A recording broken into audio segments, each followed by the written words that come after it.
आदरणीय अध्यक्ष जी,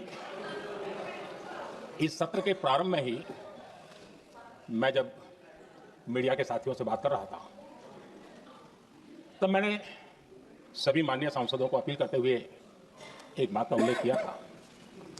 मैंने कहा था कि ये सत्र भारत के विजयोत्सव का सत्र है। संसद का ये सत्र भारत के गौरवगान का सत्र है। आदरणीय अध्यक्ष जी, जब मैं विजयोत्सव की बात कर रहा हूं तब मैं कहना चाहूंगा कि ये विजयोत्सव आतंकी हेडक्वार्टर्स को मिट्टी में मिलाने का है। जब मैं विजयोत्सव कहता हूं तो यह विजयोत्सव सिंदूर की सौगंध पूरा करने का है।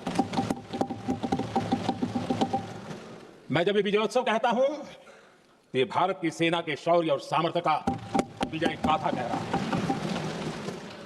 जब मैं विजयोत्सव कह रहा हूं तो 140 करोड़ भारतीयों की एकता, इच्छा शक्ति, उसके एक अप्रतिम जीत का विजयोत्सव की बात करता हूं। आदरणीय अध्यक्ष जी, मैं इसी विजय भाव से इस सदन में भारत का पक्ष रखने के लिए खड़ा हुआ।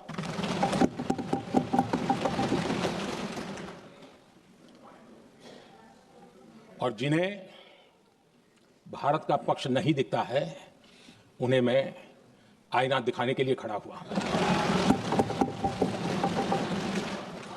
आदरणीय अध्यक्ष जी, मैं 140 करोड़ देशवासियों की भावनाओं में अपना स्वर मिलाने के लिए उपस्थित हुआ हूं। ये 140 करोड़ देशवासियों की भावना के जो गुंज है, जिस सदन में सुनाई दी है, मैं उसे अपना एक स्वर मिलाने खड़ा हुआ।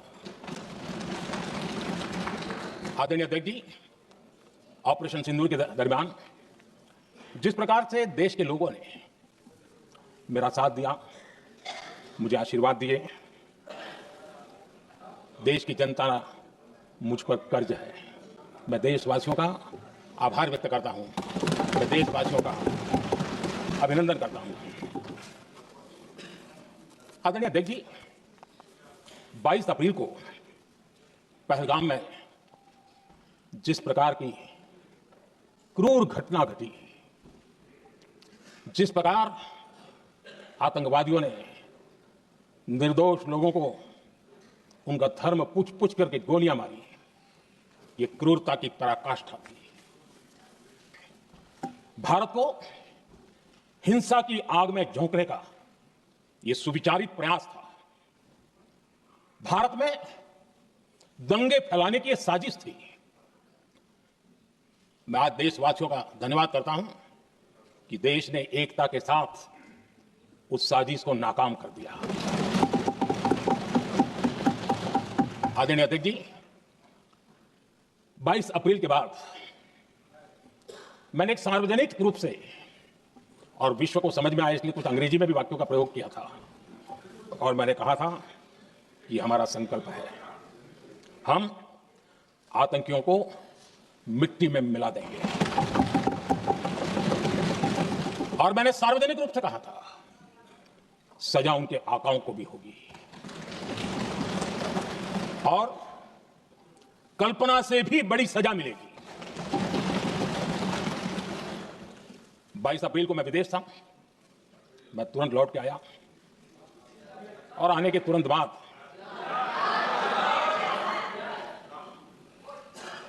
मैंने एक बैठक बुलाई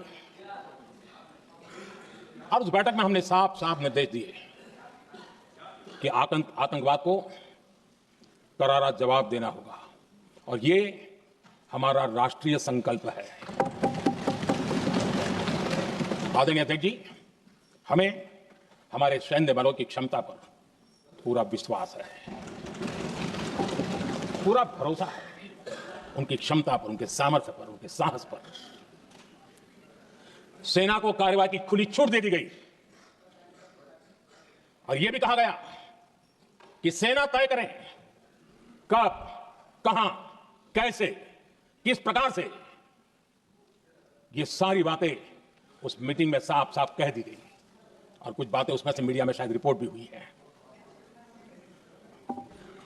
हमें गर्व है आतंकियों को वो सजा दी और सजा ऐसी है कि आज भी आतंक के उन आकाओं की नींद उड़ी हुई है।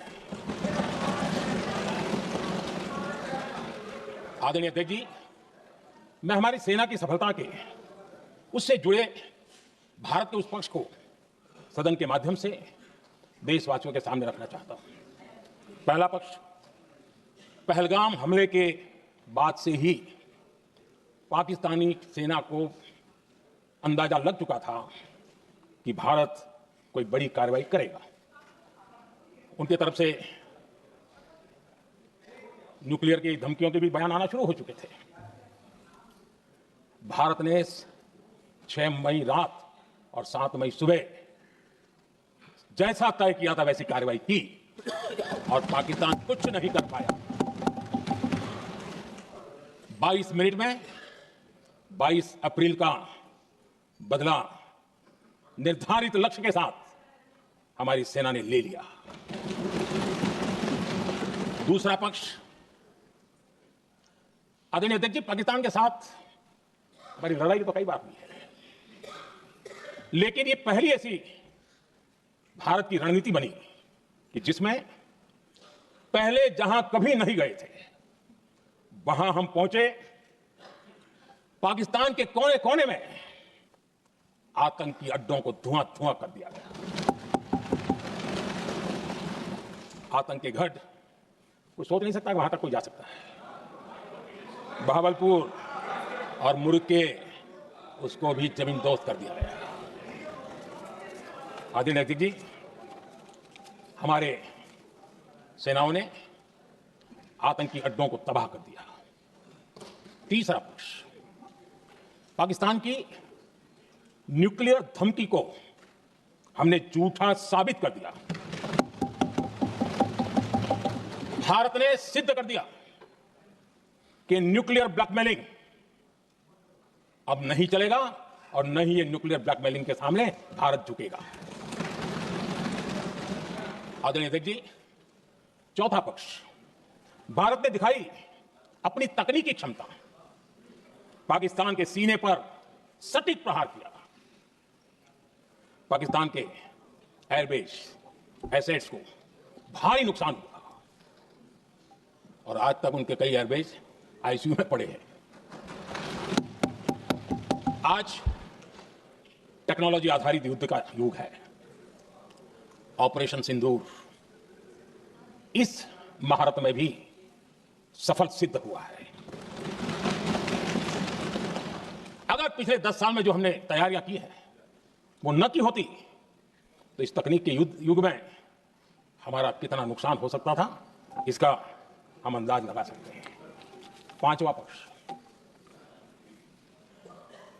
ऑपरेशन सिंदूर के दरमियान पहली बार हुआ जब आत्मनिर्भर भारत की ताकत को दुनिया ने पहचाना।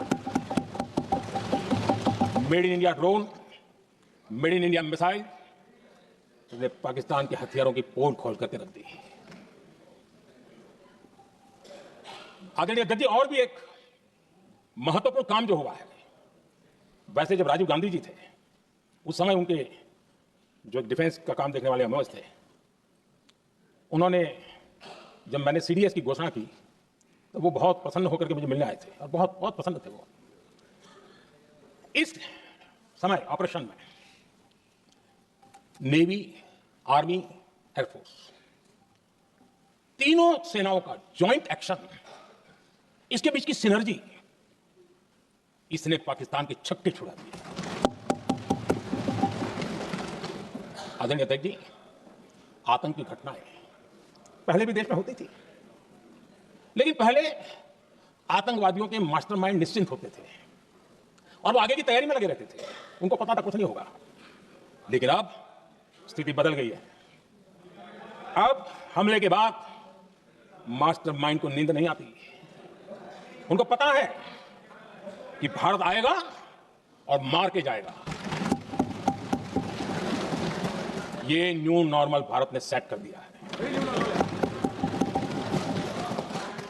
आदरणीय अध्यक्ष जी, दुनिया ने देख लिया कि हमारी कार्यवाही का दायरा कितना बड़ा, स्केल कितना बड़ा। सिंदूर से लेकर के सिंधु तक पाकिस्तान पर कार्रवाई की है। ऑपरेशन सिंदूर ने तय कर दिया कि भारत में आतंकी हमले की उसके आकाओं को और पाकिस्तान को भारी कीमत चुकानी पड़ेगी। अब ऐसे ही नहीं जा सकते। आदरणीय अध्यक्ष जी, ऑपरेशन सिंदूर से स्पष्ट होता है कि भारत ने 3 सूत्र तय किए हैं।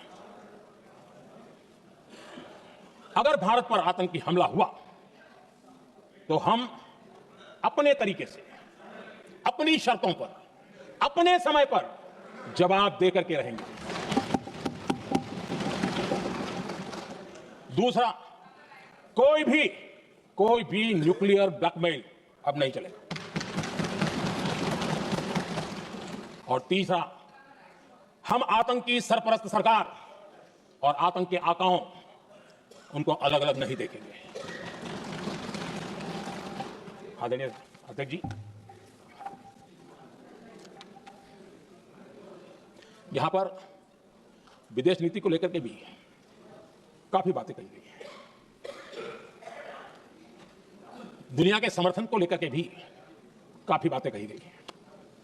मैं आज सदन में कुछ बातें पूरी स्पष्टता से कह रहा हूं। दुनिया में किसी भी देश ने भारत को अपनी सुरक्षा में कार्रवाई करने से रोका नहीं है। संयुक्त राष्ट्र 193 कंट्रीज, सिर्फ 3 देश, 193 कंट्री में सिर्फ 3 देश ऑपरेशन सिंदूर के दौरान पाकिस्तान के समर्थन में बयान दिया था। Only 3 countries. क्वाड हो, ब्रिक्स हो, फ्रांस, रूस, जर्मनी, कोई भी देश का नाम ले लीजिए, तमाम देश दुनिया भर से भारत को समर्थन मिला है।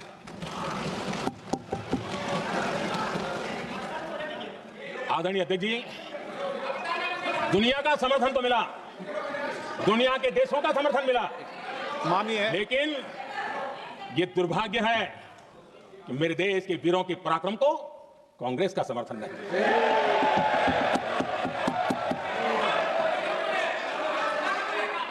22 अप्रैल के बाद,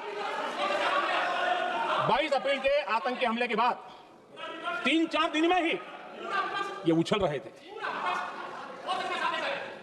और कहना शुरू कर दिया, कहां गई 56 इंच की छाती, कहां खो गया मोदी, मोदी तो फेल हो गया। क्या मजा ले रहे थे। उनको लगता है वाह बाजी मार ली।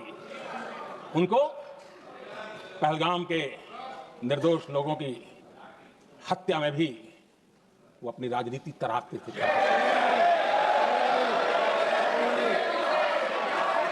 अपनी स्वार्थी राजनीति के लिए मुझ पर निशाना साध रहे थे, लेकिन उनकी ये बयानबाजी, इनका छिछोरापन देश के सुरक्षा बलों का मनोबल गिरा रहा था। माननीय प्रतिपक्ष के नेता, एक मिनट, प्रतिपक्ष के नेता आपकी बात अपने ध्यान से सुनिए। आप बेटे कांग्रेस के और कुछ नेताओं को ये उचित नहीं है आपके लिए। न भारत के सामर्थ्य पर भरोसा है और न ही भारत की सेनाओं पर, इसलिए वो लगातार ऑपरेशन सिंदूर पर सवाल उठा रहे हैं। ऐसा करके आप लोग मीडिया में हेडलाइंस तो ले सकते हैं, लेकिन देशवासियों के दिलों में जगह नहीं बना सकते।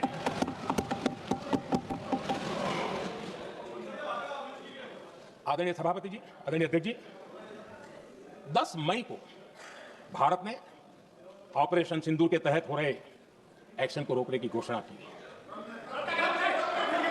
इसको लेकर यहां भांति भांति की बातें कही गई। ये वही प्रोपेगेंडा है जो सीमा पार से फैलाया गया है।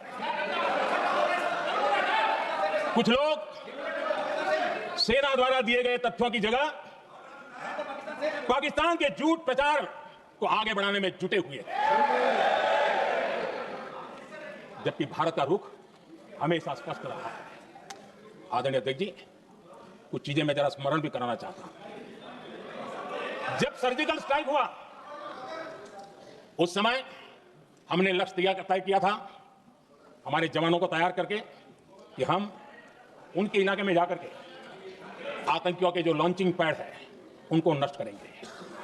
और सर्जिकल स्ट्राइक, एक रात के उस ऑपरेशन में हमारे लोग सूर्योदय होते होते काम पूरा करके वापस आए। लक्ष्य निर्धारित था, ये करना है। जब बालाकोट एयर स्ट्राइक किया तो हमारा लक्ष्य तय था कि आतंकियों के जो ट्रेनिंग सेंटर्स है इस बार हम उसको तबाह करेंगे, और हमने वो भी करके दिखाया। ऑपरेशन सिंदूर के समय हमारा लक्ष्य तय था, और हमारा लक्ष्य था कि आतंक के जो एपी सेंटर है और पहलगाम के आतंकियों को जहां से पुरजोश योजना बनी, ट्रेनिंग मिली, व्यवस्था मिली, उस पर हमला करेंगे। हमने उनके नाभि पर हमला कर दिया। जहां पहलगाम के आतंकियों का रिक्रूटमेंट हुआ, ट्रेनिंग होती थी, फंडिंग होता था, उन्हें टेक्निकल सपोर्ट मिलता था, शस्त्र सरंजाम मिलता था, उस जगह को आइडेंटिफाई किया और हमने सटीक तरीके से ऑपरेशन सिंदूर के तहत आतंकियों की नाभि पे प्रहार कर दिया। और आदरणीय अध्यक्ष जी, इस बार भी हमारी सेना ने 100% लक्ष्यों को हासिल करके देश के सामर्थ्य का परिचय दिया। कुछ लोग जानबूझ करके कुछ चीजें भूलने में इंटरेस्टेड होते हैं। देश भूलता नहीं है, देश को याद है। 6 रात और 7 मई सुबह ऑपरेशन हुआ था, और 7 मई को सुबह भारत ने प्रेस कॉन्फ्रेंस हमारी सेना ने की, और इस प्रेस कॉन्फ्रेंस में भारत ने स्पष्ट कर दिया था और पहले दिन से क्लियर था कि हमारा लक्ष्य है आतंकियों के आका, आतंकियों की जो व्यवस्था जहां से होती है वो, और उनके अड्डे, उनको हम ध्वस्त करना चाहते थे। और हमने प्रेस कॉन्फ्रेंस में कह दिया था, हमने हमारा काम कर दिया है, हमने जो तय किया था पूरा कर दिया है। और इसलिए 6-7 मई को ऑपरेशन हमारा संतोषजनक होने के तुरंत बाद, कल जो राजनाथ जी ने कहा था, मैं डंके की चोट पर दोबारा दोहराता हूं, भारत की सेना ने पाकिस्तान की सेना को चंद मिनटों में बता दिया कि हमारा ये लक्ष्य था, हमने लक्ष्य पूरा कर दिया है, ताकि उनको पता चले और हमें भी पता चले कि उनके दिल दिमाग में क्या चलता है। हमने अपना लक्ष्य 100% हासिल कर लिया था, और पाकिस्तान में समझदारी होती तो आतंकियों के साथ खुलेआम खड़े रहने की गलती न करता।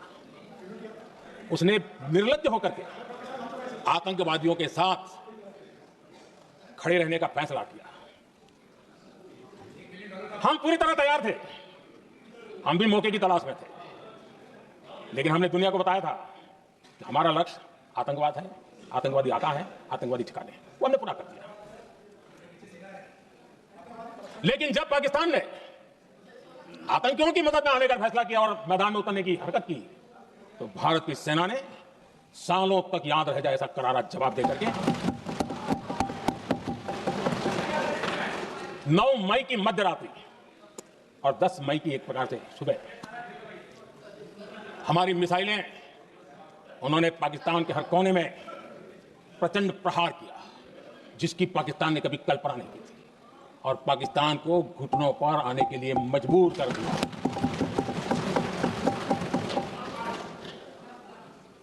और आपने टीवी में भी देखा है, वहां से क्या बयान आते थे।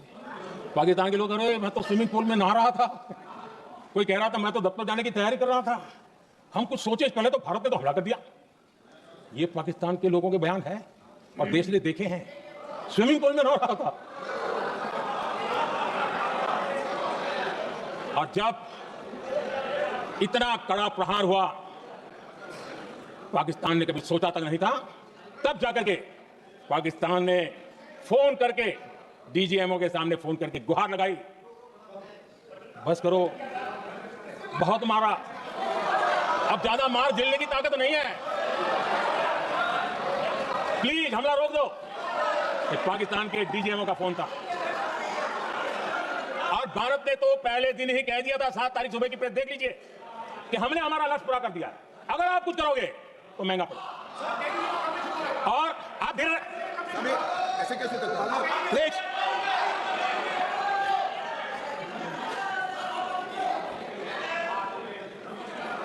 मैं आज दोबारा कह रहा हूं, ये भारत की स्पष्ट नीति थी, सुविचारित नीति थी, सेना के साथ मिलकर के तय की हुई नीति थी, और वे ये थी कि हम आतंक, उनके आका, उनके ठिकाने, ये हमारा लक्ष्य है। और हमने कहा, पहले दिन प्रेस कॉन्फ्रेंस में कहा है कि हमारा एक्शन नॉन एक्सीलेटरी है, ये हमने कह करके किया है, और इसके लिए साथियों हमने हमला रोका। अध्यक्ष जी, दुनिया के किसी भी नेता ने भारत के ऑपरेशन रोकने के लिए नहीं कहा।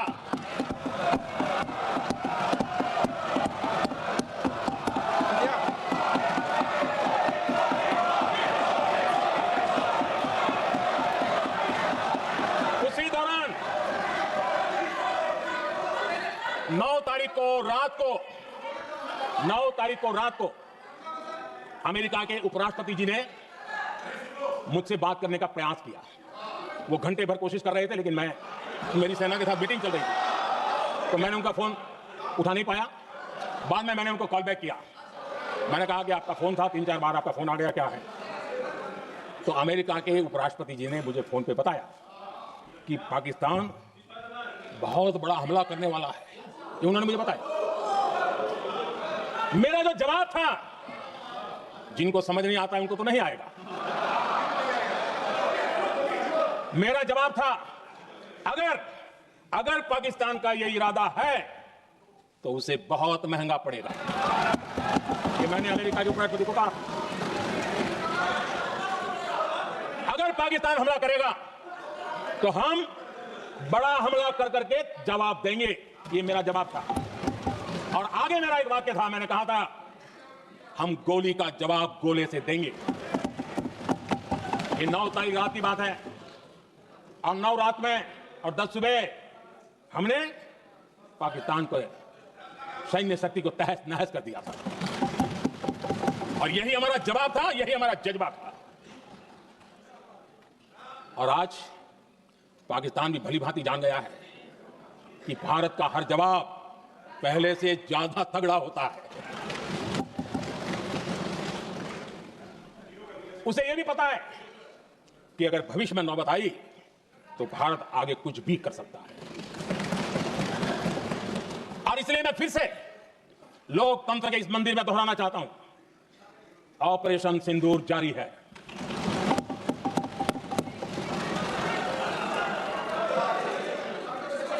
पाकिस्तान ने दुस्साहस की अगर कल्पना की तो उसे करारा जवाब दिया जाएगा। आदरणीय अध्यक्ष जी, आज का भारत आत्मविश्वास उससे भरा हुआ है।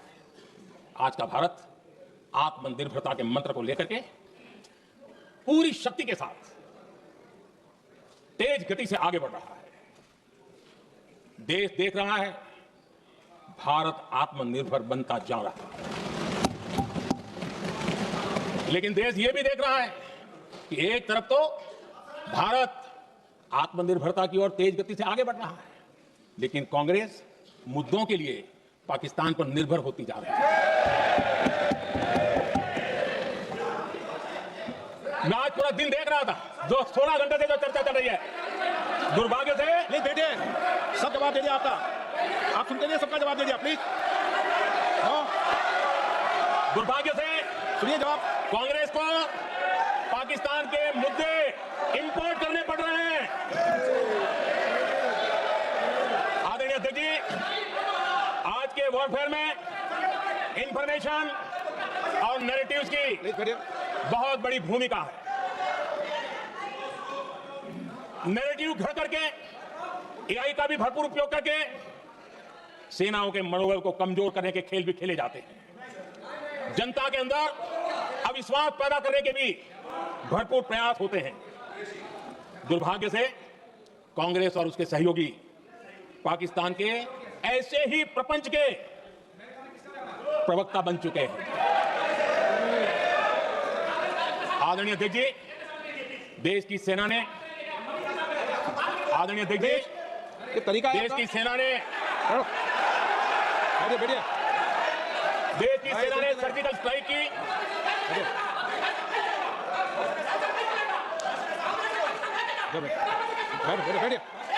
आदरणीय अध्यक्ष जी, देश की सेना ने सफलतापूर्वक सर्जिकल स्ट्राइक की तो तुरंत कांग्रेस वालों ने सेना से सबूत मांगे थे, लेकिन जब उन्होंने देश का मूड देखा, देश का मिजाज देखा, तो सुर उनके बदलने लगे और बदल करके क्या कहने लगे? कांग्रेस के लोगों ने कहा ये सर्जिकल स्ट्राइक क्या बड़ी बात है, ये तो हमने भी की थी। एक ने कहा 3 सर्जिकल स्ट्राइक की थी, दूसरे ने कहा 6 सर्जिकल स्ट्राइक की थी, तीसरे ने कहा 15 सर्जिकल स्ट्राइक की थी। जितना बड़ा नेता उतना बड़ा आंकड़ा चल रहा था। आदरणीय अध्यक्ष जी, इसके बाद बालाकोट में सेना ने एयर स्ट्राइक की। अब एयर स्ट्राइक तो ऐसी थी वो कुछ कह नहीं सकते थे, इसलिए ये तो नहीं कहा कि हमने भी की थी। उसमें तो उन्होंने समझदारी दिखाई, लेकिन फोटो मांगने लगे। एयर स्ट्राइक हुई तो फोटो दिखाओ, क्या कहां गिरा, क्या तोड़ा, कितने मरे, भाई यही पूछते रहे। पाकिस्तान भी यही पूछता, ये भी यही पूछते थे। इतना ही नहीं, आदरणीय अध्यक्ष जी, जब पायलट अभिनंदन पकड़े गए तो पाकिस्तान में तो खुशी का माहौल होना स्वाभाविक था कि उनके हाथ में भारतीय सेना का एक पायलट उनके हाथ लगा था। लेकिन यहां पर भी कुछ लोग थे जो कानों कानों में कह रहे थे अब मोदी फंसा, अब अभिनंदन वहां आए, मोदी ला करके दिखा दे, अब देखते हैं मोदी क्या करता है। आज डंके की चोट पर अभिनंदन वापिस आएगा।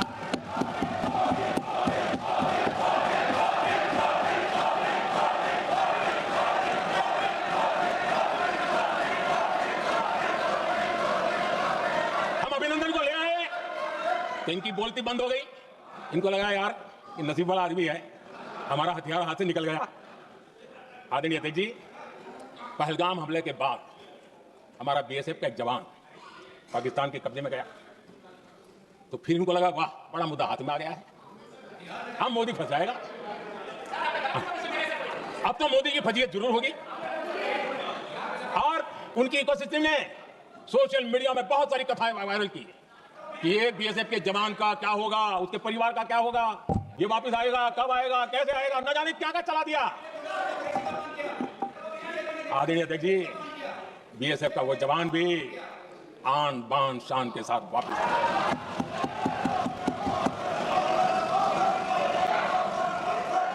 आतंकवादी रो रहे हैं, आतंकवादियों के आका रो रहे हैं, और उनको रोते देखकर यहां भी कुछ लोग रो रहे हैं।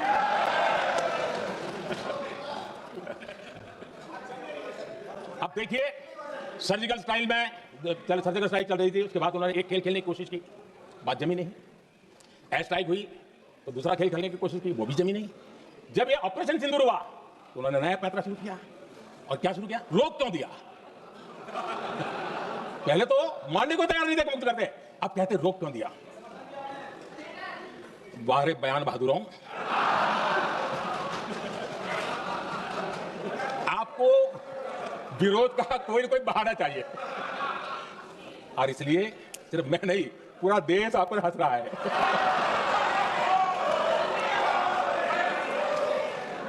आदरणीय अध्यक्ष जी,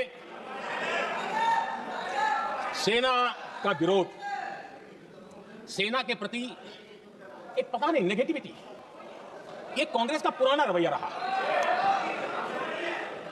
देश ने अभी अभी करगिल विजय दिवस मनाया, लेकिन देश पूरी तरह जानता है कि उनके कार्यकाल में और आज तक करगिल के विजय को कांग्रेस ने अपनाया नहीं। न करगिल विजय दिवस मनाया है, न करगिल विजय का गौरव किया। इतिहास साक्षी है जी, जब डोकलाम में सैन्य हमारा शौर्य दिखा रहा था, तब कांग्रेस के नेता चुपके चुपके किससे ब्रीफिंग देते थे, वो सारी दुनिया आप जान गई।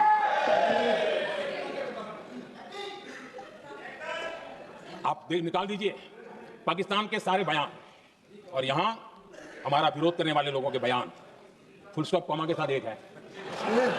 क्या कहेंगे इसको? और बुरा लगता है सच बोलते हैं तो। पाकिस्तान के साथ सुर में सुर मिला दिया जाता है। आदरणीय अध्यक्ष जी, देश हैरान है, कांग्रेस ने पाकिस्तान को क्लीन चिट दे दी है। उनकी ये हिम्मत, और इनकी आदत जाती नहीं है, ये हिम्मत कि पहलगाम के आतंकी पाकिस्तानी थे, इसका सबूत दो। क्या कह रहे तुम लोग? तो कौन सा तरीका है? और यही मांग पाकिस्तान कर रहा है जो कांग्रेस कर रही है। और आदरणीय अध्यक्ष जी, आज जब सबूतों की कोई कमी नहीं है, सब कुछ आंखों के सामने दिखता है, तब ये हालत है। अगर ये सबूत ना होते तो क्या करते ये लोग, बताइए। आदरणीय अध्यक्ष जी, ऑपरेशन सिंदूर के एक पार्ट की तरफ तो चर्चा भी बहुत होती है, ध्यान भी जाता है, लेकिन देश के लिए कुछ गौरव की क्षणें होती है, ताकत की परिचय होता है, उसकी तरफ भी ध्यान जाना बहुत आकर्षित है। हमारे एयर डिफेंस सिस्टम, दुनिया में इसकी चर्चा है। हमारे एयर डिफेंस सिस्टम ने पाकिस्तान की मिसाइल और ड्रोन्स उसको तिनके की तरफ बिखेर दिया था। आदरणीय अध्यक्ष जी, मैं एक आंकड़ा आज बताना चाहता हूं, पूरा देश गर्व से भर जाएगा।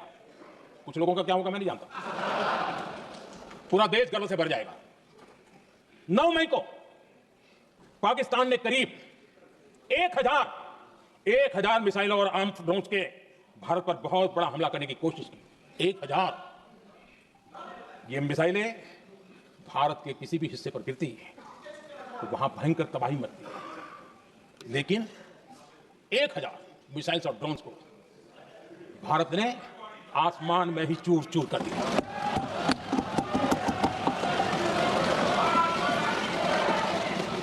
हर देशवासी को इससे गर्व हो रहा। लेकिन जैसे कांग्रेस के लोग इंतजार कर रहे थे, कुछ तो गड़बड़ होगी यार, मोदी मरेगा, कहीं तो फंसेगा। पाकिस्तान ने आदमपुर एयरबेस पर हमले का झूठ फैलाया, उस झूठ को बेचने की भरपूर कोशिश की, पूरी ताकत नहीं लगा दी। मैं अगले ही दिन आदमपुर पहुंचा और खुद जाकर के उनके झूठ को मैंने बेनकाब कर दिया। तब जाकर के उनको अकल ठिकाने लगी कि अब ये झूठ चलने वाला नहीं है। आदरणीय अध्यक्ष जी, जो हमारे छोटे दलों के साथी हैं, जो राजनीति में नए हैं, उनको कभी शासन में रहने का अवसर नहीं मिला, उनसे कुछ बातें निकलती मैं समझ सकता हूं। लेकिन कांग्रेस पार्टी ने इस देश में लंबे समय तक राज किया है, उसको शासन की व्यवस्थाओं का पूरा पता है, उन चीजों से वो निकले हुए लोग हैं, उनके लिए शासन व्यवस्था क्या होती है इसकी समझ पूरी है, अनुभव है उनके पास। उसके बाद भी विदेश मंत्रालय तुरंत जवाब दे, उसको स्वीकारना नहीं, विदेश मंत्री जवाब दे, इंटरव्यू दे, बार बार बोले, उसको स्वीकारना नहीं, गृह मंत्री बोले, रक्षा मंत्री बोले, किसी पर भरोसा नहीं। जिसने इतने सालों तक राज किया, उनको देश की व्यवस्थाओं पर अगर भरोसा नहीं है, तब शक उठता है कि क्या हालत हो गई है इनकी। आदरणीय अध्यक्ष जी, अब कांग्रेस का भरोसा पाकिस्तान के रिमोट कंट्रोल से बनता है और बदलता है। आदरणीय अध्यक्ष जी, एक बिल्कुल कांग्रेस के नए सदस्य, यानी उनको तो क्षमा करनी चाहिए, नए सदस्य को क्या कहेंगे, लेकिन कांग्रेस के आका जो उनको लिख करके देते हैं और उनसे बुलवाते हैं, खुद में हिम्मत नहीं है, उनसे बुलवाते हैं कि ऑपरेशन सिंदूर ये तो तमाशा था, ये आतंकवादियों ने जिन 26 लोगों को मौत के घाट उतारा था ना, उस भयंकर क्रूर घटना पर ये तेजाब छिड़कने वाला पाप है। तमाशा कहते हो? आपकी असहमति हो सकती है, और ये कांग्रेस के नेता बुलाते हैं। आदरणीय अध्यक्ष जी, पहलगाम के हमलावरों को कल हमारे सुरक्षा बलों ने ऑपरेशन महादेव करके अपने अंजाम तक पहुंचाया। लेकिन मैं हैरान हूं कि यहां ठहाके लगा के पूछा गया कि आखिर ये कल ही क्यों हुआ। ये क्या हो गया है, मुझे समझ नहीं आ रहा है। क्या ऑपरेशन के लिए कोई सावन महीने का सोमवार ढूंढा गया था क्या? क्या हो गया इन लोगों को? हताशा, निराशा इस हद तक। और देखिए मजा पिछले कई सप्ताह से, हाँ ऑपरेशन सिंदूर वगैरह तो ठीक है, पहलगाम के आतंकियों का क्या हुआ, पहलगाम के आतंकियों का, अब हुआ तो कल क्या हुआ, और कभी क्या हुआ, क्या हाल है सिक्किम का। आदरणीय देखिए,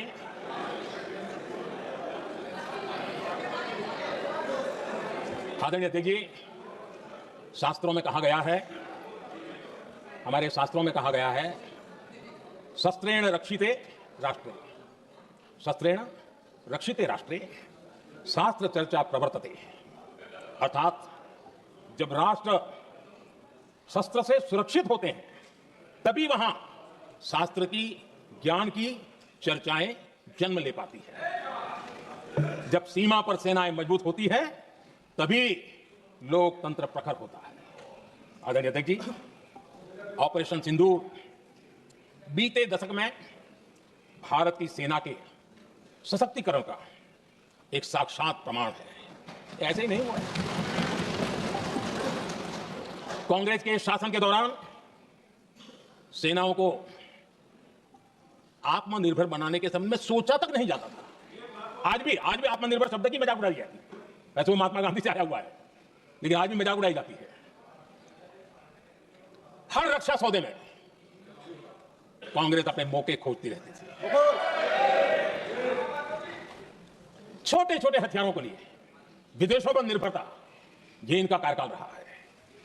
bullet proof jacket, night vision camera तक नहीं होते थे, और लंबा लिस्ट है, जीप से शुरू होता है, बफो, हेलीकॉप्टर, हर चीज के साथ घोटाला जुड़ा हुआ है। आदरणीय अध्यक्ष जी, हमारी सेनाओं को आधुनिक हथियारों के लिए दशकों तक इंतजार करना पड़ा। आजादी के पहले, और इतिहास गवाह, एक जमाना था जब डिफेंस मैन्युफैक्चरिंग में भारत का आवाज सुनाई देती थी। जिस समय तलवारों से लड़ा जाता था ना, तब भी तलवारें भारत की श्रेष्ठ मानी जाती थी। हम डिफेंस के इक्विपमेंट में आगे थे। लेकिन आजादी के बाद जो एक मजबूत डिफेंस इक्विपमेंट मैन्युफैक्चरिंग का हमारा दायरा, जो हमारा पूरा इकोसिस्टम था, उसको सोच समझ करके तबाह कर दिया गया, उसको दुर्बल किया गया। रिसर्च और मैन्युफैक्चरिंग के लिए रास्ते बंद कर दिए गए। अगर इसी नीति पर हम चलते तो भारत इस 21वीं सदी में ऑपरेशन सिंदूर के संबंध में सोच भी नहीं सकता। यह हालत करके रखा हुआ था उन्होंने। भारत को सोचना पड़ता कि अगर कोई एक्शन लेना है तो शस्त्र कहां से मिलेंगे, साधन कहां से मिलेगा, बारूद कहां से मिलेगा, समय पर मिलेगा नहीं मिलेगा, बीच बचाव में रुक जाओ नहीं जाएगा, यह टेंशन पालना पड़ता। आदरणीय अध्यक्ष जी, बीते एक दशक में मेक इन इंडिया हथियार सेना को मिले, उन्होंने इस ऑपरेशन में बहुत निर्णायक भूमिका निभाई। आदरणीय अध्यक्ष जी, एक दशक पहले भारत के लोगों ने संकल्प लिया, हमारा देश सशक्त, आत्मनिर्भर और आधुनिक राष्ट्र बने। रक्षा, सुरक्षा, हर क्षेत्र में बदलाव के लिए एक के बाद एक ठोस कदम उठाए गए, सीरीज ऑफ रिफॉर्म्स किए गए, और देश में सेना में जो रिफॉर्म्स हुए हैं, जो आजादी के बाद पहली बार हुए। चीफ ऑफ डिफेंस स्टाफ की नियुक्ति, ये विचार कोई नया नहीं था, दुनिया में प्रयोग भी चलते हैं, भारत में निर्णय नहीं होते थे। हमने, ये बहुत बड़ा रिफॉर्म था, हमने किया, और बहुत ही मैं हमारी तीनों सेनाओं का अभिनंदन करता हूं। इस व्यवस्था को उन्होंने दिल से सहयोग किया है, दिल से स्वीकार किया है। सबसे बड़ी ताकत ज्वाइंटनेस और इंटीग्रेशन की। इस समय नेवी हो, एयरफोर्स हो, आर्मी हो, ये इंटीग्रेशन और ज्वाइंटनेस ने हमारी ताकत को अनेक गुना बढ़ा दिया, और उसका परिणाम हमें नजर में आया है, ये हमने करके देखा है। सरकार की जो डिफेंस प्रोडक्शन की कंपनियां थी, उसमें हमने रिफॉर्म किए। शुरुआत में वहां पर आग लगाना, आंदोलन करवाना, हड़तालें करवाने के खेल चल रहे थे, अभी भी बंद नहीं हुए हैं, लेकिन देश हित को सर्वोपरि मान करके उन डिफेंस इंडस्ट्री के हमारे जो लोग थे सरकारी व्यवस्था में, उन्होंने इसको मन से लिया, रिफॉर्म को स्वीकार किया, और वो भी आज बहुत प्रोडक्टिव बन गए। इतना ही नहीं, हमने प्राइवेट सेक्टर के लिए भी डिफेंस के दरवाजे खोल दिए हैं, और आज भारत का प्राइवेट सेक्टर आगे आ रहा है। आज स्टार्टअप्स डिफेंस के क्षेत्र में हमारे 27-30 साल के नौजवान, टियर 2, टियर 3 सिटी के नौजवान, कई कुछ जगह तो बेटियां स्टार्टअप का नेतृत्व कर रही है डिफेंस के सेक्टर में। सैकड़ों की तादाद में आज स्टार्टअप काम कर रहे हैं। ड्रोन्स, एक प्रकार से मैं कह सकता हूं ड्रोन्स की जितनी भी एक्टिविटी हमारे देश में हो रही है, शायद एवरेज 30-35 की उम्र होगी जो लोग कर रहे हैं, वो सारे लोग, और सैकड़ों की तादाद में कर रहे हैं। और उसका ताकत, क्योंकि इनका भी योगदान था इसमें, जिन्होंने इस प्रकार के प्रोडक्शन किए हैं, और वो हमें ऑपरेशन सिंदूर में बहुत काम आए। मैं उन सबके प्रयासों को बहुत साधुवाद करता हूं और मैं उनको विश्वास दिलाता हूं आगे बढ़िए, अब देश रुकने वाला नहीं है। आदरणीय अध्यक्ष जी, डिफेंस सेक्टर में मेक इन इंडिया ये नारा नहीं था। हमने इसके लिए बजट पॉलिसी में जो परिवर्तन करना था, जो नए इनिशिएटिव ले रहे थे, वो नए इनिशिएटिव लिए। और सबसे बड़ी बात, क्लियर कट विजन के साथ हमने देश में make in India defence sector के अंदर तेज गति से हम आगे बढ़ रहे हैं। आदरणीय अध्यक्ष जी, एक दशक में डिफेंस का बजट लगभग पहले से 3 गुना हुआ है। डिफेंस प्रोडक्शन में करीब करीब 250% वृद्धि हुई है, 250% वृद्धि हुई है। 11 वर्षों में डिफेंस एक्सपोर्ट 30 गुना से भी ज्यादा बढ़ा है, 30 गुना से ज्यादा। डिफेंस एक्सपोर्ट आज दुनिया के करीब 100 देशों तक हम पहुंचे। और आदरणीय अध्यक्ष जी, कुछ चीजें ऐसी होती हैं जो इतिहास में बहुत बड़ा प्रभाव छोड़ती है। ऑपरेशन सिंदूर ने डिफेंस का जो मार्केट है उसमें भारत का झंडा गाड़ दिया है। भारत के हथियारों की डिमांड आज बढ़ती चली जा रही है, मांग बढ़ रही है। ये भारत में उद्योगों को भी बल देगी, एमएसएमई को बल देगी, हमारे नौजवानों को रोजगार देगी, और हमारे नौजवान अपनी बनाई चीजों से दुनिया में अपनी ताकत का प्रदर्शन कर पाएंगे। यह दिख रहा है, मैं देख रहा हूं डिफेंस के क्षेत्र में जो आत्मनिर्भर भारत की दिशा में हम जो कदम उठा रहे हैं, मैं हैरान हूं। कुछ लोगों को आज भी तकलीफ हो रही है, जैसे उनका खजाना लूट गया। ये कौन सी मानसिकता है? देश को ऐसे लोगों को पहचानना होगा।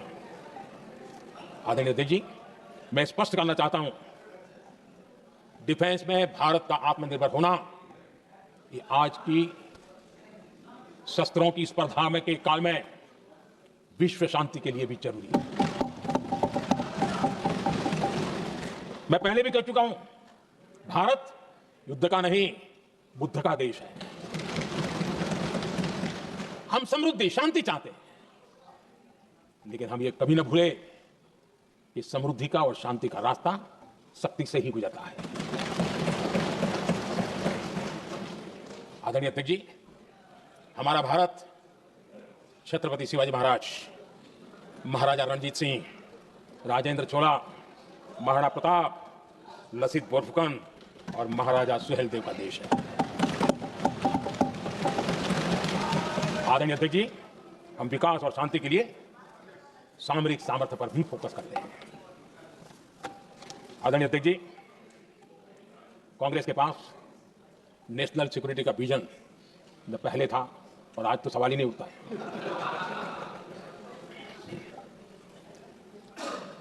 कांग्रेस ने हमेशा नेशनल सिक्योरिटी पर समझौता किया। आज जो लोग पूछ रहे हैं पीओके को वापस क्यों नहीं लिया, वैसे ये सवाल मुझे ही पूछ सकते हैं और किसको पूछ सकते हैं।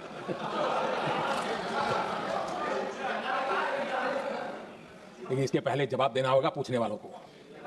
किसकी सरकार ने पीओके पर पाकिस्तान को कब्जा करने का अवसर दिया था? जवाब साफ है, जवाब साफ है। जब भी मैं नेहरू जी की चर्चा करता हूं तो कांग्रेस और उसका पूरा इकोसिस्टम बिलबिला जाता है, पता नहीं क्या है। आदरणीय अध्यक्ष जी, हम एक शेर सुना करते थे, मुझे ज्यादा इसका ज्ञान तो नहीं है लेकिन सुनते थे। लम्हों ने खता की और सदियों ने सजा पाई।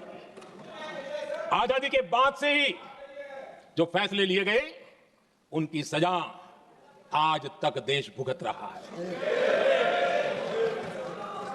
यहां बार बार एक बात का जिक्र हुआ और मैं फिर से करना चाहूंगा। अक्साई चीन की उस पूरे क्षेत्र को बंजर जमीन करार दिया गया। यह कहकर के तो बंजर है। देश की 38,000 वर्ग किलोमीटर जमीन हमें खोनी पड़ी।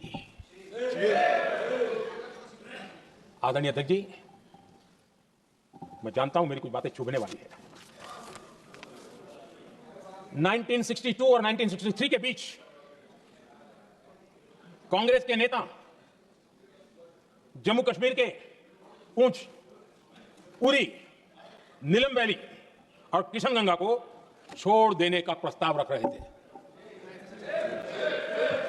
भारत की भूमि, आदरणीय अध्यक्ष जी, और वो भी लाइन ऑफ पीस के नाम पर किया जा रहा था।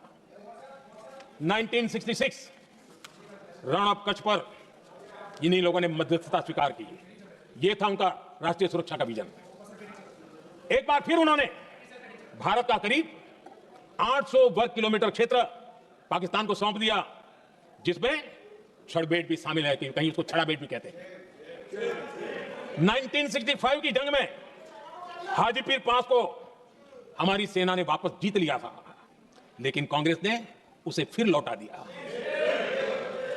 1971 पाकिस्तान के 93,000 फौजी हमारे पास बंदी थे। पाकिस्तान का हजारों वर्ग किलोमीटर एरिया हमारी सेना ने कब्जा किया था। हम बहुत कुछ कर सकते थे, विजय की स्थिति में थे। उस दौरान अगर थोड़ी सा विजन होता, थोड़ी सी समझ होती, तो पीओके वापस लेने का निर्णय हो सकता था। वो मौका था, वो मौका भी छोड़ दिया गया। अरे इतना ही नहीं, इतना सारा जब सामने टेबल पर था, अरे कम से कम करतारपुर साहब को तो ले सकते थे, वो ही नहीं कर पाया। 1974 श्रीलंका को कच्चथीवू द्वीप को गिफ्ट कर दिया गया। आज तक हमारे मछुआरे भाई बहनों को इससे परेशानी होती है, उनकी जान पर आफत आती है। क्या गुनाह था तमिलनाडु के मेरे फिशरमैन भाई बहनों का? आपने उनका हक छीन लिया और दूसरों को गिफ्ट कर दिया। कांग्रेस का दशकों से इरादा लेकर चल रही थी कि सियाचिन से सेना हटा दी जाए। आदरणीय अध्यक्ष जी, 2014 में देश ने इनको मौका नहीं दिया, वरना आज सियाचिन भी हमारे पास नहीं होता। आदरणीय अध्यक्ष जी, आजकल कांग्रेस के जो लोग हमें डिप्लोमेसी का पाठ पढ़ा रहे हैं, मैं उन्हें उनकी डिप्लोमेसी याद दिलाना चाहता हूं, ताकि उनको भी कुछ याद रहे, पता चले। 26/11 जैसे भयंकर हमले के बाद बहुत बड़ा आतंकी हमला था। कांग्रेस का पाकिस्तान से प्रेम नहीं रुका। इतनी बड़ी घटना 26/11 की हुई थी। विदेशी दबाव में हमले के कुछ हफ्तों के भीतर ही कांग्रेस सरकार ने पाकिस्तान से बातचीत शुरू कर दी। आदरणीय अध्यक्ष जी, कांग्रेस सरकार ने 26/11 की इतनी बड़ी घटना के बाद भी एक भी डिप्लोमेट को भारत से बाहर निकालने की हिम्मत नहीं की। छोड़ो, इधर एक वीजा तक कैंसिल नहीं किया, एक वीजा तक कैंसिल नहीं कर पाए थे। देश पर पाकिस्तानी स्पॉन्सर्ड बड़े बड़े हमले होते गए, लेकिन यूपीए सरकार ने पाकिस्तान को मोस्ट फेवर्ड नेशन का दर्जा देकर रखा था। वो कभी वापस नहीं लिया था। एक तरफ देश मुंबई के हमले का ये न्याय मांग रहा था, दूसरी तरफ कांग्रेस पाकिस्तान के साथ व्यापार करने में लगी थी।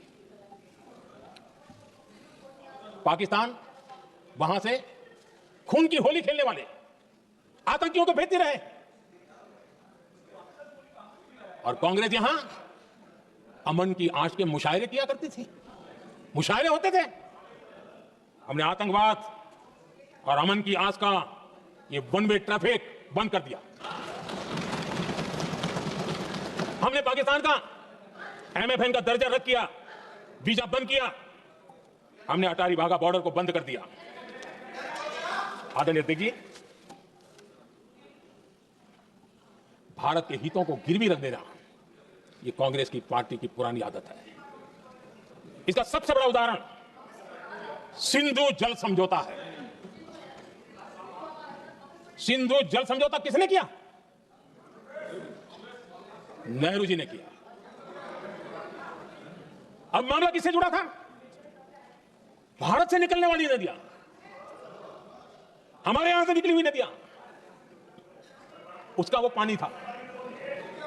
और वो नदियां हजारों साल से भारत की सांस्कृतिक विरासत रही है, भारत की चैतन्य शक्ति रही है। भारत को सुजलाम सुफलाम बनाने में उन नदियों का बहुत बड़ा योगदान रहा है। सिंधु नदी जो सदियों से भारत की पहचान हुआ करती थी, उसी से भारत जाना जाता था। लेकिन नेहरू जी और कांग्रेस ने सिंधु और झेलम जैसी नदियों पर विवाद के लिए पंचायत किसको दी? वर्ल्ड बैंक को दी। वर्ल्ड बैंक फैसला करे क्या कर रहा है? नदी हमारी, पानी हमारा। सिंधु जल समझौता सीधा सीधा भारत की अस्मिता और भारत के स्वाभिमान के साथ किया गया बहुत बड़ा धोखा था। आदरणीय अध्यक्ष जी, आज के देश के युवा ये बात सुनते होंगे तो उनको भी आश्चर्य होगा कि ऐसे लोग थे हमारे देश का काम करते थे। नेहरू जी ने इस ट्रीटी करी और क्या किया? ये जो पानी था, जो नदियां थी, जो भारत से निकल रही थी, उन्होंने 80% पानी पाकिस्तान को देने के लिए वो राजी हो गए। और इतना बड़ा हिंदुस्तान, उसको सिर्फ 20% पानी। कोई मुझे समझाए भाई ये कौन सी बुद्धिमानी थी? कौन सा देश था? कौन सी डिप्लोमेसी थी? क्या हालत करके बना के रखा था आप लोगों ने? इतनी बड़ी आबादी वाला हमारा देश, हमारे यहां से निकलती हुई नदियां, और सिर्फ 20% पानी और 80% पानी उन्होंने उसको दिया जो देश खुलेआम भारत को अपना दुश्मन करार कर देता रहता है, दुश्मन कहता रहा। और ये पानी पर किसका हाथ था? हमारे देश के किसानों का, हमारे देश के नागरिकों का, हमारा पंजाब, हमारा जम्मू कश्मीर, देश के एक बहुत बड़े हिस्से को इन्होंने पानी के संकट में धकेल दिया इस एक कारण से। और राज्यों के भीतर भी पानी को लेकर के आपस में संघर्ष पैदा हुई, प्रतिस्पर्धा पैदा हुई, और उनका जिस पर हक था उस पर पाकिस्तान मौज करता रहा। और ये दुनिया में अपनी डिप्लोमेसी की पाठ पढ़ाते रहते हैं। आदरणीय अध्यक्ष जी, अगर ये ट्रीटी न होती तो पश्चिमी नदियों पर कई बड़ी परियोजनाएं बनती। पंजाब, हरियाणा, राजस्थान और दिल्ली, वहां के किसानों को भरपूर पानी मिलता, पीने के पानी की कोई समस्या नहीं रहती। औद्योगिक प्रगति के लिए भारत बिजली बना पाता। इतना ही नहीं, नेहरू जी ने इसके उपरांत करोड़ों रुपए भी दिए ताकि पाकिस्तान नहर बना सके। आदरणीय अध्यक्ष जी, इससे भी बड़ी बात, देश चौंक जाएगा। ये चीजें छिपाई गई है, दबा दी गई है। कहीं भी बांध बनता है तो उसमें एक मैकेनिज्म होता है उसकी सफाई का, डीसिल्टिंग का। उसमें जो मिट्टी भर जाती है, बाकी घास वगैरह आकर के भर जाता है तो उसकी कैपेसिटी कम होती है, तो उसकी सफाई के लिए यानी इनबिल्ट व्यवस्था होती है। नेहरू जी ने पाकिस्तान के कहने पर यह शर्त स्वीकार की है कि इन बांध में जो मिट्टी आएगी, कूड़ा कचरा आएगा और बांध भर जाएगा, इसकी सफाई नहीं कर सकते, डीसिल्टिंग नहीं कर सकते हैं। बांध हमारे यहां, पानी हमारा, लेकिन निर्णय पाकिस्तान का कि आप डीसिल्टिंग नहीं कर सकते। इतना ही नहीं, जब इस बार मैं डिटेल में गया तो एक बांध तो ऐसा है कि जहां ये डीसिल्टिंग के लिए जो गेट होता है ना, उसको वेल्डिंग कर दिया गया है ताकि कोई गलती से भी खोल करके मिट्टी को निकाल ना दे। पाकिस्तान ने नेहरू जी से लिखवा दिया था कि भारत बिना पाकिस्तान की मर्जी अपने बांधों में जमा होने वाली मिट्टी साफ नहीं करेगा, डीसिल्टिंग नहीं करेगा। यह समझौता देश के खिलाफ था और बाद में नेहरू जी को भी यह गलती माननी पड़ी। इस समझौते में निरंजन दास गुलाटी करके का सज्जन उसमें जुड़े हुए थे। उन्होंने किताब लिखी है। उस किताब में उन्होंने लिखा है कि फरवरी 1961 में नेहरू ने उनसे कहा था, गुलाटी, मुझे उम्मीद थी कि यह समझौता अन्य समस्याओं के समाधान का रास्ता खोलेगा, लेकिन हम वहीं हैं जहां पहले थे। यह नेहरू जी ने कहा। नेहरू जी केवल तत्कालिक प्रभाव देख पा रहे थे, इसलिए उन्होंने कहा कि हम वहीं के वहीं हैं। लेकिन सच्चाई ये कि इस एग्रीमेंट के कारण देश बहुत पिछड़ गया, देश बहुत पीछे चल गया और देश का बहुत नुकसान हुआ। हमारे किसानों को नुकसान हुआ, हमारी खेती को नुकसान हुआ। और नेहरू जी उस डिप्लोमेसी को जानते थे जिसमें किसान का कोई वजूद ही नहीं था। यह हाल करके रखा था उन्होंने। आदरणीय अध्यक्ष जी, पाकिस्तान आगे दशकों तक भारत के साथ युद्ध और छद्म युद्ध, प्रॉक्सी वॉर करता ही रहा। लेकिन कांग्रेस की सरकारों ने बाद में भी सिंधु जल समझौते की तरफ देखा तक नहीं, नेहरू जी की गलती को सुधारा तक नहीं। आदरणीय अध्यक्ष जी, लेकिन अब भारत ने पुरानी गलती को सुधारा है, ठोस निर्णय लिया है।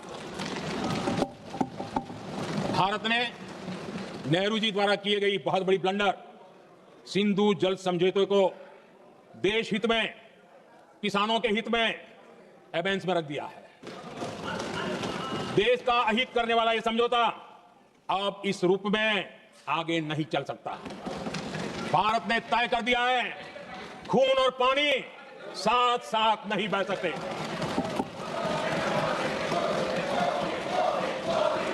माननीय सदस्य, आप बहुत देर हो गई, आप उपनेता हैं, ये तरीका आप बैठे बैठे टोकते हैं, प्लीज, ये शोभा नहीं देता आपके लिए। बैठिए बैठिए बैठिए, आदरणीय शोभा नहीं देता आपका। अध्यक्ष जी, आप उपनेता, अपनी मर्यादा बना के रखें, बैठिए। वहां बैठे साथी आतंकवाद पर लंबी लंबी बातें करते हैं। जब ये सत्ता में था, जब इनको राज करने का अवसर मिला था, तब देश का हाल क्या है, क्या रहा था, वो आज भी देश भुला नहीं है। 2014 से पहले देश में असुरक्षा का जो माहौल था, अगर वो आज याद भी करें ना, तो लोग सिहर जाते हैं। आदरणीय अध्यक्ष जी, हम सबको याद है, जो नई पीढ़ी के बच्चे हैं उनको पता नहीं है, हम सबको पता है। हर जगह पर अनाउंसमेंट होता था, रेलवे स्टेशन पर जाओ, बस स्टैंड पर जाओ, एयरपोर्ट पर जाओ, बाजार में जाओ, मंदिर में जाओ, कहीं पर भी जाओ, जहां भी भीड़ होती है, कोई भी लावारिस चीज दिखे, छूना मत, पुलिस को तुरंत जानकारी देना, वो बम हो सकता है। हम 2014 तक यही सुनते आए थे, ये हालात करके रखा था। देश के कोने कोने में यही हाल था। माहौल यह था कि जैसे कदम कदम पर बम बिछे हैं और खुद को ही नागरिकों ने बचाना है, उन्होंने हाथ ऊपर कर दिया, अनाउंस कर दिया। आदरणीय अध्यक्ष जी, कांग्रेस की कमजोर सरकारों के कारण देश को कितनी जानें गंवानी पड़ी, हमें अपनों को खोना पड़ा। आदरणीय अध्यक्ष जी, आतंकवाद पर लगाम लगाई जा सकती थी। हमारी सरकार ने 11 साल में ये करके दिखाया, एक बहुत बड़ा सबूत है। 2004 से 14 के बीच जो आतंकी घटनाएं होती थी, उन घटनाओं में बहुत बड़ी कमी आई है। इसलिए देश भी जानना चाहता है, अगर हमारी सरकार आतंकवाद पर नकेल कस सकती है, तो कांग्रेस सरकारों की ऐसी कौन सी मजबूरी थी कि आतंकवाद को फलने फूलने दिया। आदरणीय अध्यक्ष जी, कांग्रेस के राज में आतंकवाद अगर फला फुला है, उसका एक बड़ा कारण इनकी तुष्टीकरण की राजनीति है, वोट बैंक की राजनीति है। जब दिल्ली में बाटला हाउस एनकाउंटर हुआ, कांग्रेस के एक बड़ी नेता के आंख में आंसू थे, आतंकवादी मारे गए इसके कारण। और वोट पाने के लिए इस बात को हिंदुस्तान के कोने कोने में पहुंचाया गया। आदरणीय अध्यक्ष जी, 2001 में देश की संसद पर हमला हुआ था, तब कांग्रेस के एक बड़े नेता ने अफजल गुरु को बेनिफिट ऑफ डाउट देने की बात कही थी। आदरणीय अध्यक्ष जी, मुंबई में 26/11 का इतना बड़ा आतंकी हमला हुआ, एक पाकिस्तानी आतंकी जिंदा पकड़ा गया। पाकिस्तान की मीडिया ने, दुनिया ने यह स्वीकार किया कि यह पाकिस्तानी है, लेकिन यहां कांग्रेस पार्टी इतना बड़ा पाकिस्तान का पाप, इतना बड़ा पाकिस्तानी आतंकी हमला, और ये क्या खेल खेल रहे थे, वोट बैंक की राजनीति के लिए क्या कर रहे थे। कांग्रेस पार्टी इसको भगवा आतंक सिद्ध करने में जुटी हुई। कांग्रेस दुनिया को हिंदू आतंकवाद की छड़ी बेचने में लगी हुई थी। कांग्रेस के एक नेता ने अमेरिका के बड़े राजनयिक को यहां तक कह दिया था कि लश्कर तोयबा से भी बड़ा खतरा भारत के हिंदू ग्रुप है। यह कहा गया था। तुष्टीकरण के लिए कांग्रेस ने जम्मू कश्मीर में भारत का संविधान, बाबा साहब अंबेडकर का संविधान, उसे जम्मू कश्मीर में पैर नहीं रखने दिए, इन्होंने घुसने नहीं दिया, उसे बाहर रखा। तुष्टीकरण और वोट बैंक की राजनीति के लिए कांग्रेस हमेशा देश की सुरक्षा को बलि चढ़ाती रही। आदरणीय अध्यक्ष जी, तुष्टीकरण के लिए ही कांग्रेस ने आतंकवाद से जुड़े कानूनों को कमजोर किया। गृह मंत्री जी ने आज विस्तार से सदन में कहा है, इसलिए मैं इसको रिपीट करना नहीं चाहता। आदरणीय अध्यक्ष जी,